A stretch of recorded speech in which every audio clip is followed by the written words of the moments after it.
شاہد صاحب یہاں پر تو 27ویں آئینی ترمیم جو ہے وہ منظور ہو رہی ہے، لیکن پاکستان تحریک انصاف کا بھی ابھی بھی سب سے بڑا مسئلہ یہی ہے کہ خان سے ملاقات نہیں ہو رہی۔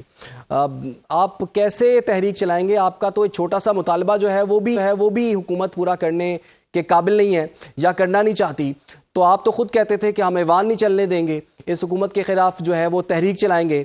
27ویں آئینی ترمیم جو ہے وہ سینٹ سے تو منظور ہو گئی ہے، قومی اسمبلی میں پیش بھی ہو گئی ہے، لیکن پاکستان تحریک انصاف کا وہی مسئلہ کہ خان سے ملاقات نہیں ہو رہی۔ بسم اللہ الرحمن الرحیم۔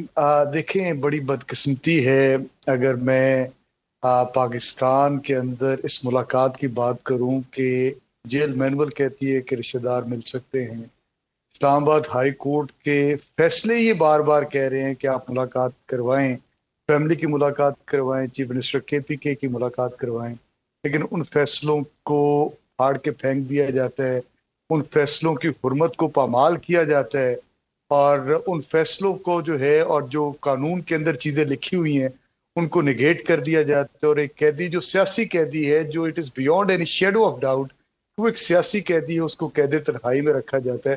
پاکستان کی تاریخ میں آج تک ایسی قید بھی کسی نے نہیں کاٹی۔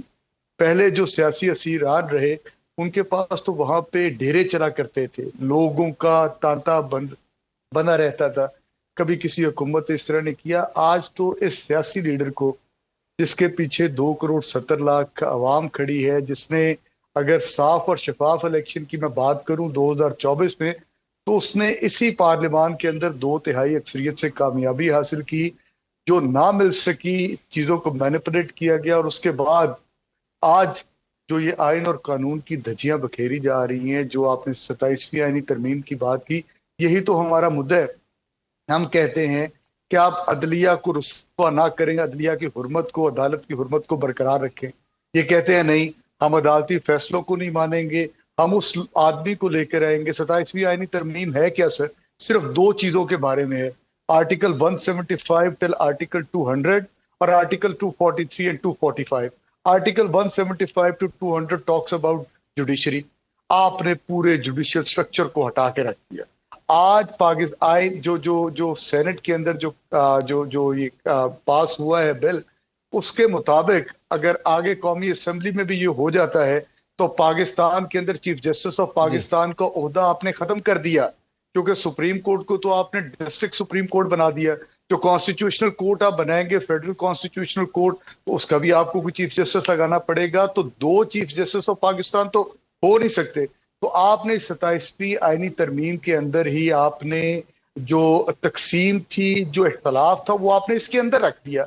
اس کے بعد سب سے زیادہ جو ہے شاہد صاحب اس کے ٹھیک ہے، آپ اس پر اعتراض کر رہے جن ہیں، لوگوں کو آن بورڈ لیکن لینا چاہیے پاکستان تحریک انصاف نے اس کے خلاف ایک ووٹ بھی کاسٹ نہیں کیا، یعنی کہ جو ترمیم سینٹ سے بھی پاس ہوئی ہے اس کی مخالفت میں ایک ووٹ بھی نہیں آپ کی جانب سے آیا۔ سر، ہم اس گناہ کبیرہ کے اندر شامل ہی نہیں ہونا چاہتے۔ دیکھیں، آج یہ 27ویں آئینی ترمیم کیسے پاس کی گئی؟ 2 لوٹے یہ کہتے ہیں جی ان کے ضمیر کی آواز پہ انہوں نے ووٹ دے دیا۔ او بھائی، ضمیر کی آواز تو اس وقت میں مانتا اس کو جب یہ کہتے کہ جی ووٹ ہم نہیں ڈالیں گے، ہم پہلے استعفیٰ دے رہے ہیں۔ اب مینڈیٹ لے کر آئے پاکستان تحریک انصاف کا، JUI کا، ووٹ دے دیا آ کر حکومت کے حق میں، اور بعد میں جناب استعفیٰ دے دیا ایک بندے نے کہ جی میرا ضمیر جاگ اٹھا۔ او بھائی، ضمیر تو پہلے جگانا تھا، جس کا مینڈیٹ لے کر آئے ہو، جس کے نام کے اوپر ووٹ لے کر آئے ہو، اس کے ساتھ تو وفا کر لیتے۔ تو اس کے بعد دیکھ لیں جو پہلی 26ویں آئینی ترمیم ہوئی تھی، جو ابھی بھی سب جوڈس ہے معاملہ، اس کے اندر کیا تھا؟ 7 MNAs پاکستان تحریک انصاف کے اٹھا لیے گئے، 3 جو ہے ANP مینگل کے سینیٹرز کو اٹھا لیا گیا، اور 26ویں آئینی ترمیم پاس ہو گئی۔ تو میرا بھائی کہنے کا مقصد یہ ہے کہ جو 26ویں اور 27ویں آئینی ترمیم جس تیزی کے ساتھ اب کرنا چاہ رہے ہیں، اس کو کرنے کی ضرورت کیا ہے؟ آئے نا بیٹھ کے بات کرتے ہیں اس کے اوپر، let's have a detail discussion on this particular amendment. We are talking about barrister Shahid صاحب، آپ تو کہہ رہے ہیں آئے بیٹھ کے بات کرتے ہیں، آپ کو تو دعوت دی گئی، لیکن آپ لوگ تو مذاکرات نہیں کرنا چاہتے، اس پہ بات نہیں کرنا چاہتے، الٹا آپ نے ایوان جو ہے وہ خالی چھوڑ دیا انہی جماعتوں کے لیے۔ رکاوٹ کہاں پہ ہے؟ مسئلہ کہاں پر ہے؟ بات چیت ہو کیوں نہیں پا رہی؟ آپ ایوان سے پھر شاہد صاحب واک آؤٹ کیوں کر گئے؟ آپ کمیٹیوں میں کیوں نہیں بیٹھے؟ بیرسٹر شاہد صاحب دیکھیں، بڑا اچھا سوال ہے۔ بیرسٹر عامر حسن صاحب نے بھی بڑی ویلڈ باتیں اٹھائیں۔ اگر بات چیت کی بات کروں تو آپ کو یاد ہوگا آج سے کچھ زیادہ دیر پہلے کی بات نہیں ہے،